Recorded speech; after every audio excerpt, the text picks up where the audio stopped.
Hey everyone, we are here today with Kate Waddell, who is in Chicago and is the extraordinaire realtor. And she is here today to talk to us a little bit about what she does, her background, what the Chicago market looks like, and all things women, because she has a big women team. So Kate, go ahead, introduce yourself and tell us a little bit about you and your journey. Thanks for having me, Sarah. I'm super excited to be connected with you. We've obviously known each other for a long time, but this is really fun to have this conversation and format. So thanks for inviting me on. I'm excited to be here. So as you mentioned, I'm Kate Waddell. I sell real estate in Chicago. I have a very small women team in real estate, and it's me and 3 other women, and then we also have an admin support, which is another woman.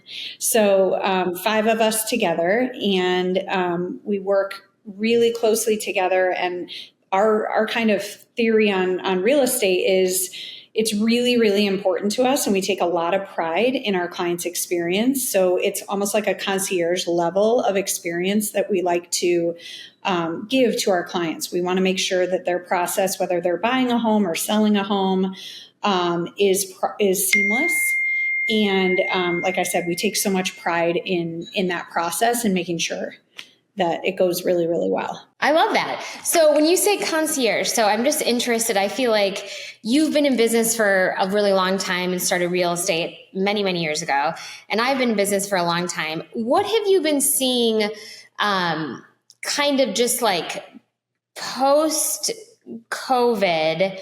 And I mean, obviously there was a huge boom for, I don't know, I guess it was 3 years ago or something. And what are you seeing now? So all of that was craziness in the market. And then what are you seeing sort of these days right now? That's a great question. So in 2020, like you said, March, I think 16th was the day that Chicago shut down. And I had Sloan, as you know, April 2nd. And so kind of for those 2 weeks before she was born, a lot of the rumbles and conversations in the real estate world were that the world was going to fall apart and what was going to happen. How were we going to sell real estate if we couldn't physically go show homes, right? But we were able to pivot quickly. And as you said, more business was done between April of 2020 or May of 2020 is probably when the frenzy began and people started to say, look, I'm going to think about my home very differently. I want more outdoor space, or I need a proper office. If I'm going to be quarantined at home and I'm going to stay at home, I need an office. And so more activity than anybody ever could have predicted occurred between, like I said, May of 2020 and probably till the back half of 2022. So it was like a solid 3 years where the market was a frenzy. And so it was multiple offers, 10 plus offers on most listings. And buyers felt like they were giving their firstborn to the seller to get the deal done, and really had to jump through hoops to make it happen and make the offer so tight and so perfect and as is, and waive appraisal and sometimes waive financing even, and just get really creative to get a deal done. But interest rates were so low. I think that was also a part of it was kind of a perfect storm for real estate, right? So it was a wild 3 years, just wild. All of us, I blacked it out. I'm what happened for 3 years? It was just chaos. And then interest rates started to climb, right? And that people started to get back to work. And so they needed to think a little less about maybe a work from home or maybe a half week work from home scenario. But really kind of in 2022, early 23, when the rates started to climb, we saw a little bit of a slowdown. Now in Chicago specifically, and on the north side of Chicago where I am, I live in Lincoln Park. The north side of Chicago, Lincoln Park is still pretty busy. Our inventory is so tight. So we still have very historically low levels of inventory. So for a home less than 1.5 million, it's still multiple offers. It's still as is. It's still, how can we get creative to be the winner if it is a multiple offer scenario? So we're still seeing a lot of that on the north side. It's crazy because people thought, oh, interest rates come up, then prices will go down, right? Like basic economics, but that just isn't the case. Real estate is very hyper local. So we can't read general, like national headlines and assume that that's going to be our neighborhood. So it's very important to align yourself with like a very local expert.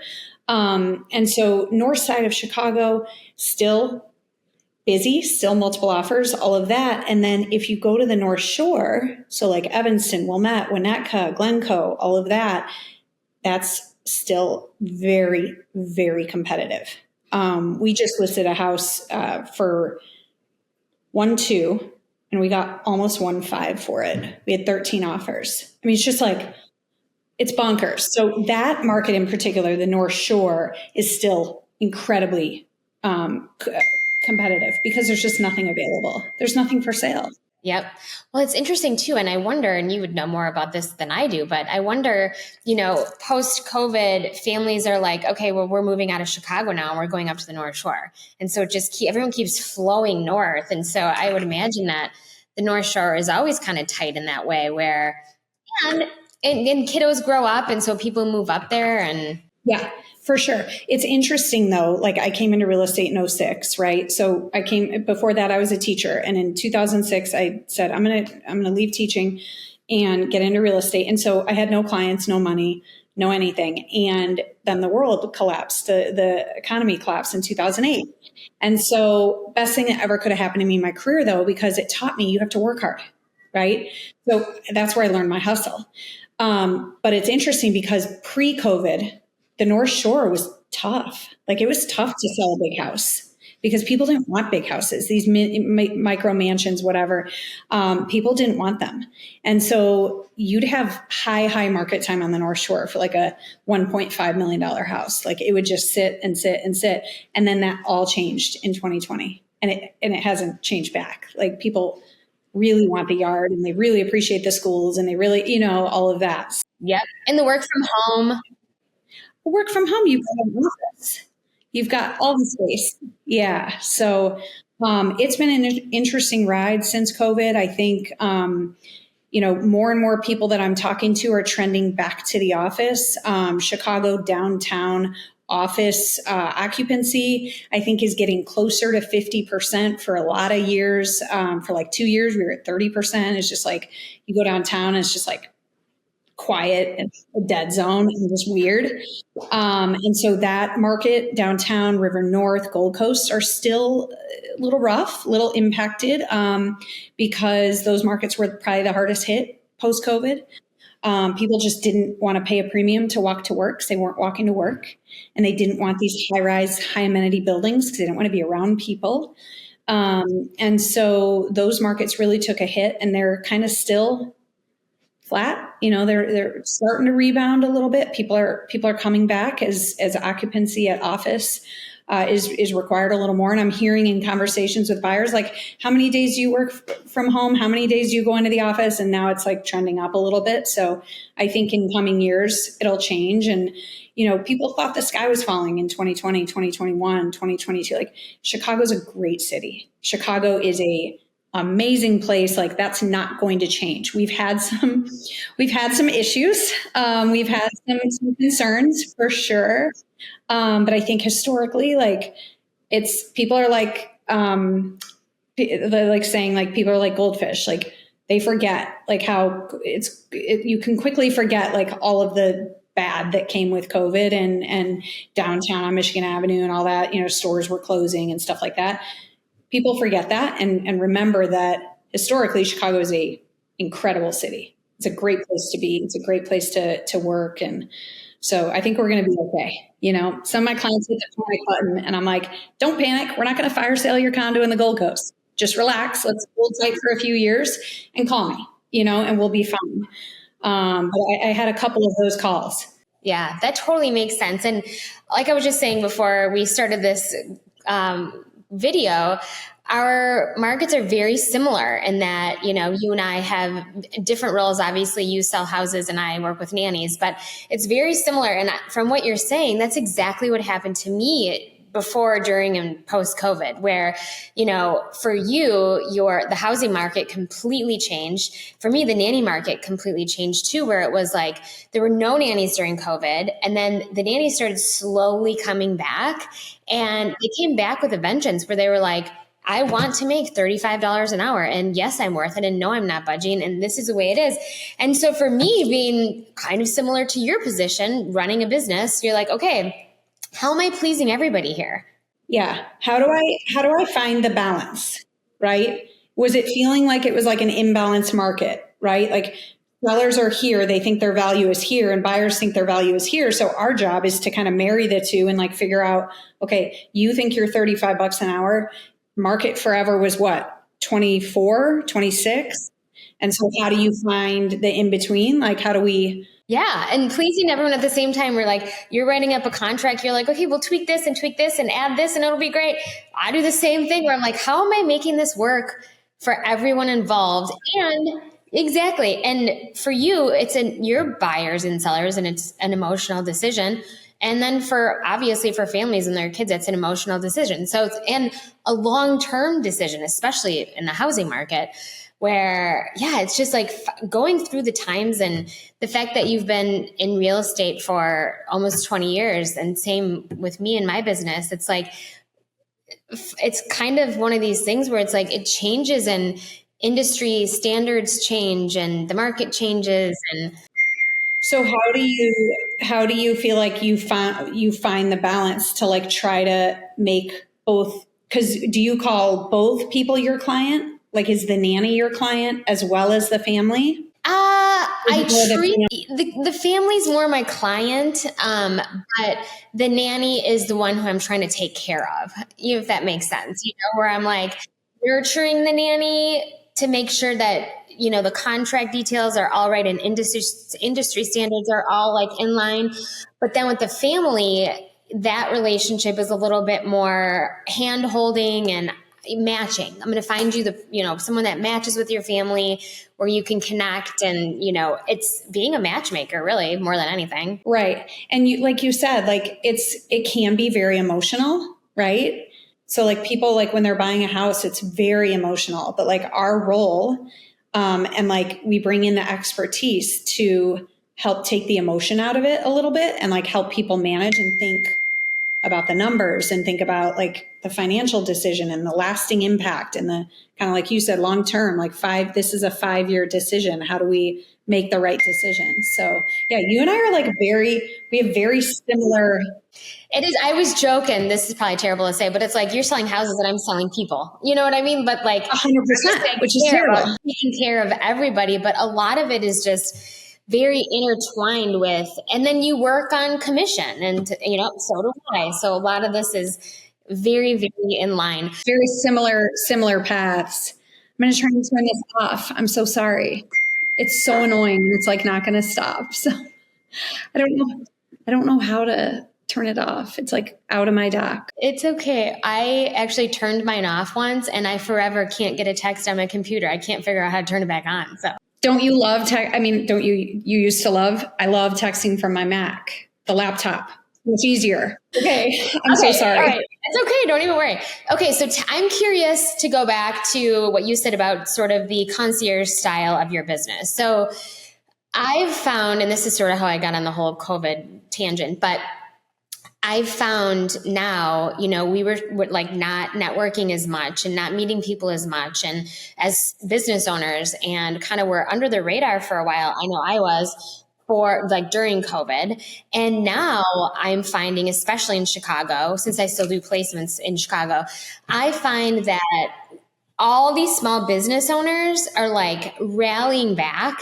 And I think it's awesome. Like everyone's talking about partnerships and women connecting with women and all of those things. So tell me a little bit about the concierge style part of your business.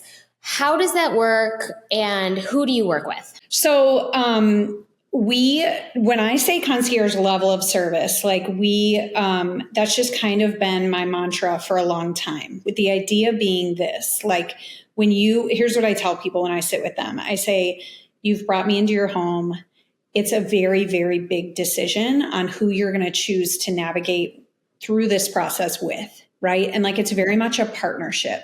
But who you choose to hire, like, your representation matters so much. And so I want to make sure that through your process, we're doing the heavy lifting. You have a job, you have maybe a kid or two, you have a lot going on in your life, and you certainly aren't signing up to sell a property, right? So when you hire us, we want to do all of the heavy lifting, A to Z, throughout your process. So like, any amount of extra legwork, and there are 100 steps that go into selling a home, we take care of. So from the moment we meet you and we sit with you, we really pride ourselves on doing that heavy lifting. So like, you're not gathering from the condo association information. You're not schlepping around and trying to figure out like, what pillows should I buy for my couch so it shows beautifully, and which blankets and stuff like that should I do. So we take all of that off of your plate, and we really kind of guide you through. But when you hire us, you're hiring kind of like a full service level. And so the four of us, me and the three other women broker on my team, the four of us are talking all day long, and we're trying to figure out like, okay, like, can somebody grab a throw blanket for Hubbard? Can a couple of us go to photos, because we want to make sure we move the Peloton into the other room while we shoot this room, and like all of that stuff. And oftentimes I hear of stories where maybe the broker brought an iPhone to take photos, and they didn't bring in a professional photographer, and the seller was left to kind of figure out like, what do I do with like my little candles and like personal photos and stuff like that. Like, we start to end, like, take care of all of that. We do a ton of pre-listing preparation to make sure our photos are perfect, because I really believe your first showing is online. So if people don't love your photos, especially in the COVID world, like, that was more important than ever. But even now, if they don't love your photos, like, everyone's busy. Nobody has time, right? So they don't love your photos, they aren't coming. And so our photos are everything. We've been shooting a lot of video lately too. People are like so into the video. I'm like, too old for this stuff, but people love it. This is why, like, literally, this is what this is. I'm like, okay, I guess I need content. Let's do some videos. Look at us being young. We're so young and hip. Right, for sure. But yeah, you have to think about all that as like a small business owner. Like, what can I do to make sure we're on trend and current, right? And be in front of the trend if you can. So yeah, we do. We try to do all that heavy lifting so that when the client arrives at the closing table, they're not arriving like haphazard, like their hair is blown and they're like a mess, right? Like, whoa, that was the most stressful process ever. I'll never do it again, which I think the majority of people feel. Like, the majority of people I meet are like, I hate realtors. I can't stand realtors. They have a bad... I do the same, by the way. So you get it. Like, we have a bad rap. And like, I think a lot of it is because there's no barrier to entry in real estate. Like, you could decide, Sarah, you could be like, hey, I'm going to get my real estate license. And in 2 weeks you would have your license. And so all kinds of bozos in the industry, all kinds of goofballs, all kinds of people that do it part-time, do 2 deals a year. My aunt is going to help me sell my condo, but my aunt's never sold anything ever. Like, no, it's going to be a shit show. It's going to be a disaster, actually. So a lot of people that we meet that haven't worked with us before are like, whew, it's like a breath of fresh air. You know, it's like, it's a different, we do this full time. We take it very seriously. And I think that's what makes us stand out. Yeah. Yeah. I actually had a podcast interview this morning with a nanny who is like the nanny of all nannies. And she has her own nanny podcast and like all the things. She's amazing. But I asked her that. I was like, okay, so what's the deal with like nannies hating on agencies?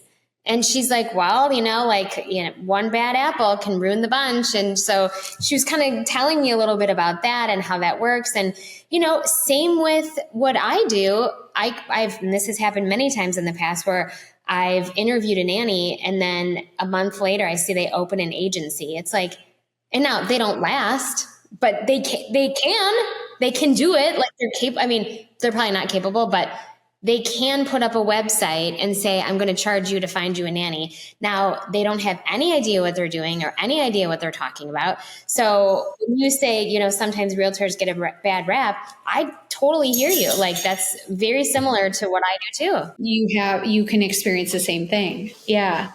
So, and it takes a lot of time and money and investment in education and like all the things to make sure we're doing right by our clients and giving them this level of experience. And, it's funny, like you can hire your aunt or your neighbor that has sold a couple places, but you're going to notice the difference in the experience. And I can promise you that you're not going to get the price that I would have gotten you. You know what I mean? I think you do a disservice. Yeah. And you try to go like discount brokerages too. It's like you are going to have a different experience. Like it's going to be a different process. And I think like it's so important. This is your number one asset probably, right? Like, so this is like it's a big decision financially. So it's like hire the right person to make sure you're represented in the best light. And then when do you make your money in real estate? When you buy. So it's even more important when you buy to have representation and make sure that you aren't overpaying. I have clients that I'll meet after the fact and they're looking to sell it. And I'm like, we just like walked into the open house and like we didn't have a realtor and like we just like bought it. It's like you overpaid. So now you're going to get hurt, right? Because you overpaid when you bought. So on both ends, you got to have an expert. You got to have an expert. And it's like in your business, right? Like you can make a decision. You can hire off of Facebook. So often I see these Facebook posts and they probably won't show up. They'll probably, you probably run into the same scenario where you maybe get a different caliber of human. And it's like, that's for your family. Like that's the most important investment you could ever make. 100%. And a lot of times too, when I tell my families this, you could go on to Facebook and find a nanny on your own, but you don't know that nanny's been posting for the last 9 months looking for a job. I know that. And it's the same with the real estate market. You're like, well, I know the back end story of what's going on with this property and you don't. Yeah. It's just the experience and being in that industry. And we don't ever expect any of our clients to know any of that stuff because why would they? Because they don't do what we do to be able to know that. Right. You're a physician or you're in the finance world, like stay in your lane and like you do that very well. And like I do this very well. And here we are. Yeah, for sure. Okay, Kate, tell me a little bit about how you branched off on your own into your own group. And then how did you hire and why did you hire your team of women to work with you? Great question. So in 2012 is when I met my husband. In 2015 is when we got married. And so in like 2014, 2015, as I was like thinking about getting married and eventually getting married, I knew soon after that would come having a baby. And so my managing broker and coach at the time, who I'm still friends with, said, Kate, it's time for you to hire somebody because you cannot do this by yourself. Like the level of production that you're doing, it's just not sustainable. Like you want to have a family, you want to have a little time to yourself. And at the time I couldn't even conceptualize hiring somebody because I'm super type A, like control freak. I want to make sure my client's experience is perfect. Like nobody can do it like me, right? Like that was my mentality. I'm irreplaceable, like, because you're type A like me. So I was like, no. So I like pushed him off for a year. And then like, he would like introduce me to people like, how about this person? How about this? No. Like I'm very picky again. Like I want my clients, if anybody's going to be in front of my clients, they better be better than me. Like, and so I met a few people. No. It wasn't the right fit, like all of that. And it was probably mutually not the right fit. I'm not saying like I was just the person saying no. But eventually I realized he was right. And so in end of 2015 or something like that, I brought on my first team member, Carissa, and it's the best decision I ever made, like ever. She is incredible. She's better at this than I am. She brought my game up, right? And now we level each other up. And the idea was always for me, a lot of people build real estate teams, just shooting you straight, to make money. right? So I'm going to make money off Carissa. That's the idea of hiring a new person. And that didn't interest me. I don't want more on my plate. Like, to me, it's like I was running a great business and I was doing my own thing. And I didn't want to add drama to it. Right. So, but for me, it was when I have a baby, I want to be able to work a little less. And so that is why I decided to build a small team. And so then as Carissa and I continued to build, we hired Alexa in 2018 and then Nicolette in 2022. And the four of us, that's it. People reach out like, hey, Kate, are you hiring? We're good. The four of us are the best of friends. We do a lot of collaboration without ego and supporting each other. And our clients get four people working for them and they love it. Like, they love it. So we have a lot of communication among all four of us with our client. And you're having four people think about ideas and think about how can we make this experience better? And hey, I heard about this house that's coming up for sale. Nobody knows about it yet. You should know. So it's really been incredible. And it allows me, so now I have Brooks and Sloan, as you know. Yeah. Tell me about mom life too. Yeah. So that's the best part of all this, right? That's what we really want to talk about. So Brooks is 6.5. He's in kindergarten. And Sloan is 4. And so she'll start pre-K this fall. And the two of them are obviously like the most important. This is my why. This is why I get up every morning and do all the things I do. I'm going to like tear up. So yeah, they're like obviously the reason that we do what we do, our kids, right? And so it's really, really nice to have my team because it means I can work a little less. So how do I find balance? I don't think I do. I think people always say like, how are you like selling real estate and being a mom? And I think my answer has just always been like, some days I'm not great at this. Some days I'm not great at that. Something's got to give. I've never found a way to be all things to everybody every day. It's just not reality, I don't think. So some days I'm a badass realtor and I like crush a deal and like feel really great, but maybe I didn't get to put Brooks to bed and Sloan to bed.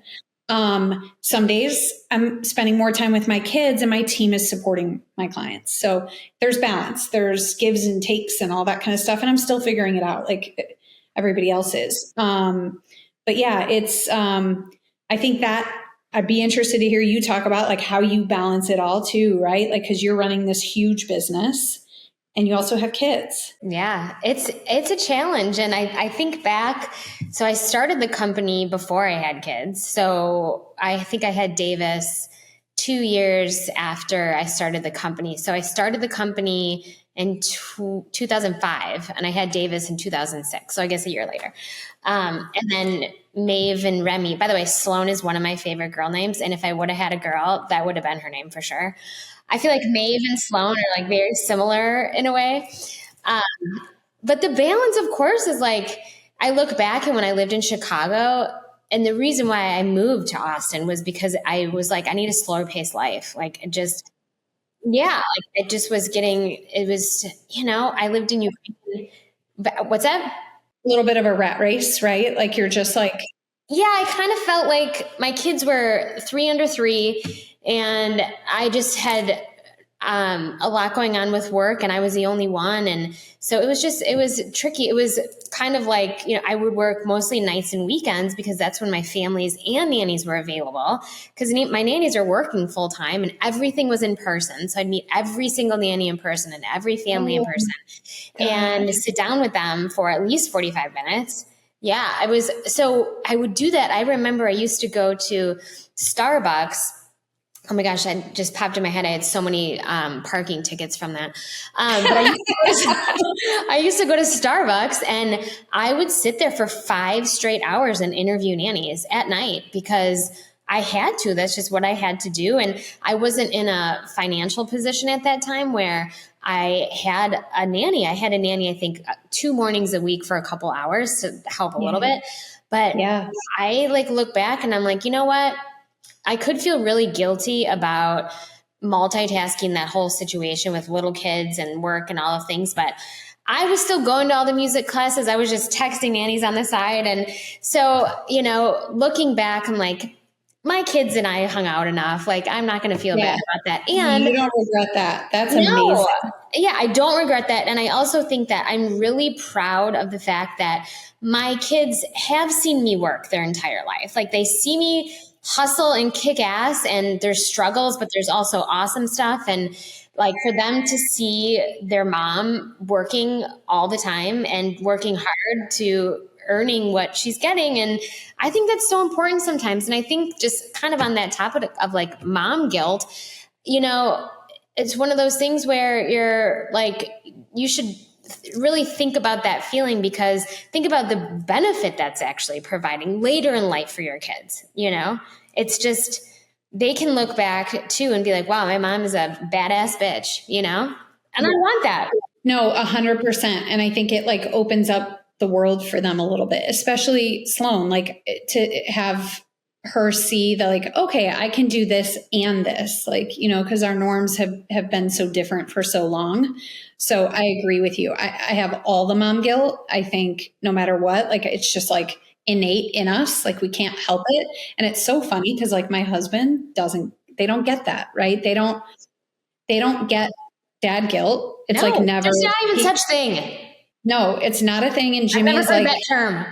I'm like, do you ever feel this way? He's like, no. And I'm just like, ah. But like, he understands where I'm coming from, but he, you know, dads just get a free pass a little bit, and they don't have that same pressure, I guess. But it's different when you're a woman and you're running your own business and you're also raising kids, and you want to do all the things, and you want to be like a part of their school and a part of their, you know, experiences. Something's got to give at some point. So I always tell people that are like newly pregnant or like just starting to have their family, like, don't, like, give yourself grace, you know, because like you said, you could live in regret, but it's like it's not a healthy place to live. And then it's also, like you said, think about both sides of the coin. Like, what you're showing your kids is pretty impactful long term. And yeah, that is so true. And I also think that what we think is not always true. Like, what we think our kids are viewing and seeing and, you know, looking at us, a lot of times it's not true.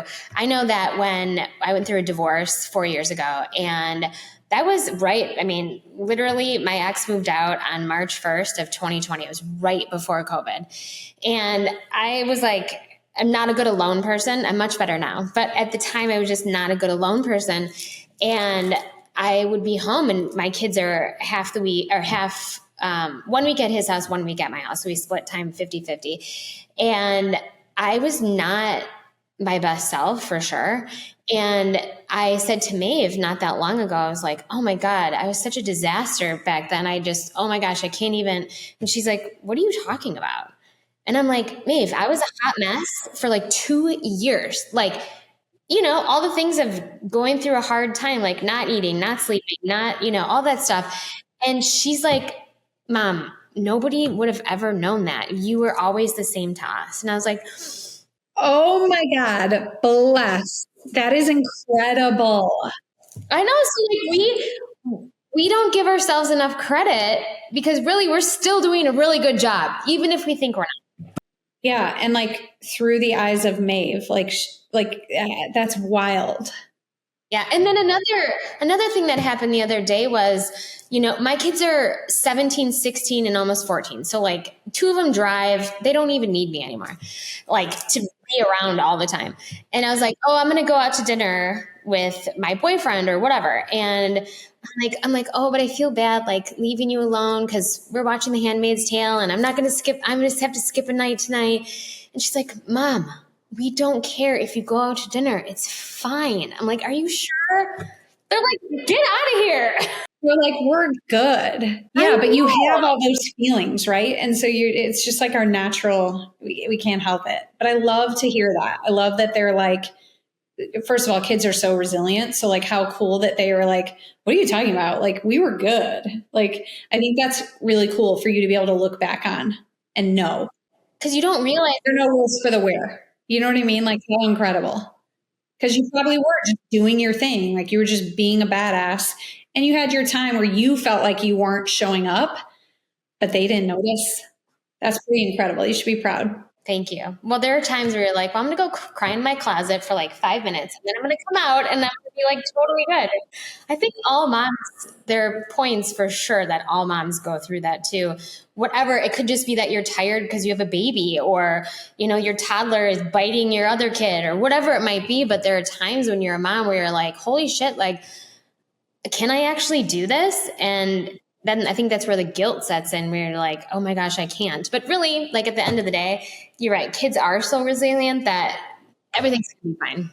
And like, they're like, I went to dinner with some girlfriends last night, and one of them, there were like 6 of us, and 4 stay home and 2 of us work, or whatever, 3 and 3 or whatever.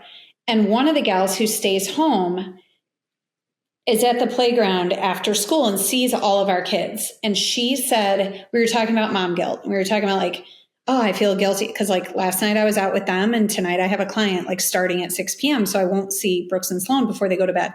So we were talking about something.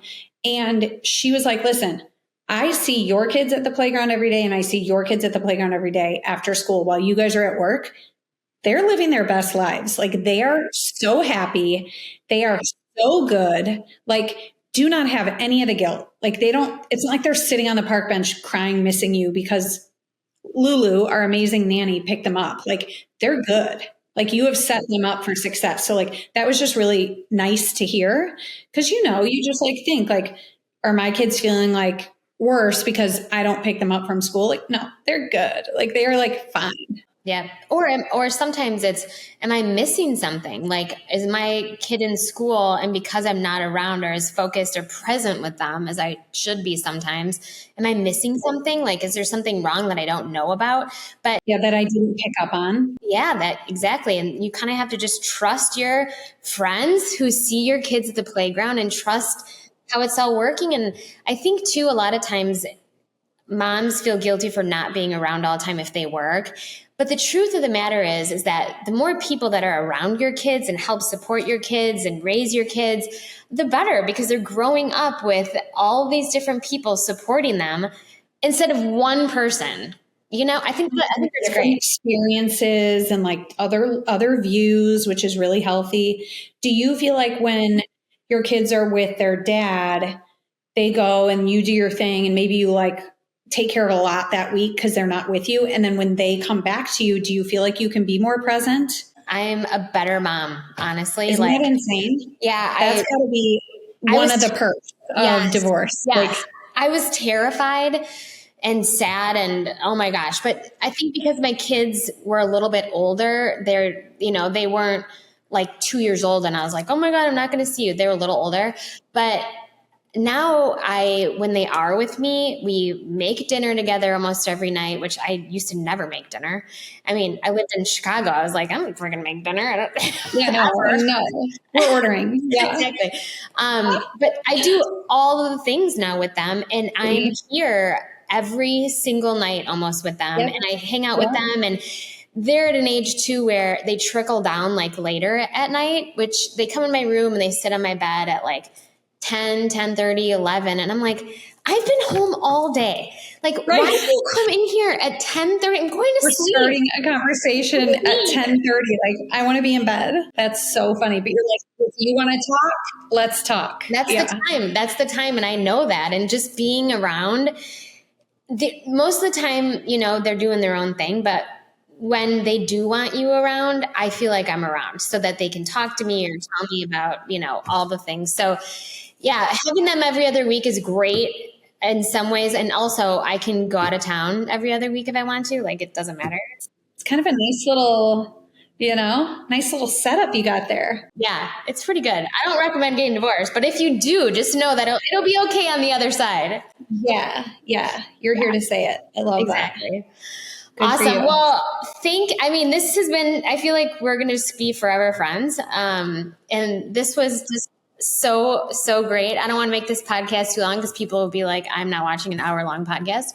But this has been so great. Do you have any last tips for working moms out there? Like, in terms of the mom guilt and based on our conversation, do you have any tips to give people that are not quite there yet? Yeah, I feel like you honestly just give yourself that grace. Like give yourself a little bit of a break, because it's really easy to try to be all things, and you just can't. You can't be a great friend and wife and daughter and mom and whatever your career path is. And so, some days you're going to be great at some things, and some days you're going to be great at other things. Yeah, I would say that, and I would say just take each day, as it comes. Like they say, the days are long, but the years are short.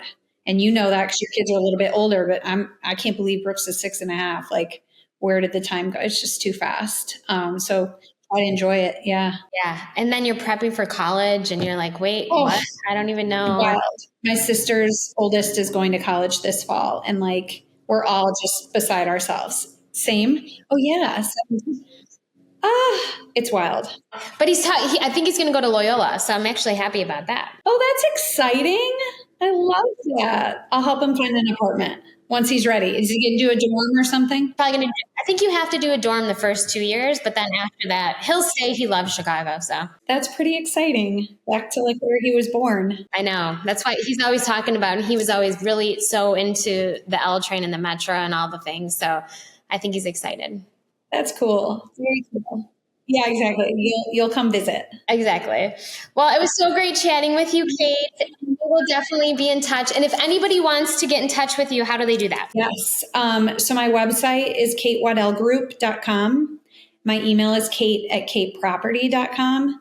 And my cell is 773-517-2666. Perfect. And I'll link everything into everywhere this goes to. Okay. Sounds good. Thank you so much, Kate. Yeah. Okay. Take care.